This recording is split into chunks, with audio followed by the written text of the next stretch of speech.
My name is Robin Hock. I am a nurse. I am a transplant coordinator, but I also take offer calls for heart and lung transplant patients. And our patients are cared for by the staff in the Heart Center. So St. Louis Children's has a solid organ transplant program. We do liver transplants, kidney transplants, heart and lung transplants. In the Heart Center, we specifically take care of patients that were born with a congenital heart disease or a lung patient that was born with cystic fibrosis.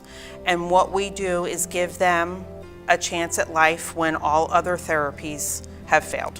Spencer came to us very, very sick to await a heart-lung transplant. Luckily for Spencer, he was the only heart pediatric lung transplant done in the country in 2016. They're very rare, and that's what makes them so special. It is so extraordinary to see how sick he was when he came to us and how well he's doing today. In 2016, more than 33,600 transplants brought renewed life to patients and families and communities.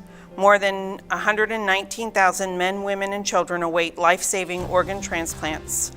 Of that, 1,100 of them are 10 years old or younger.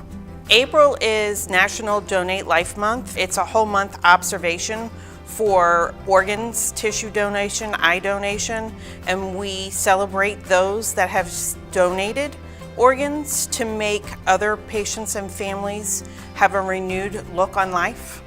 So this is our month to say thank you. We appreciate what you do.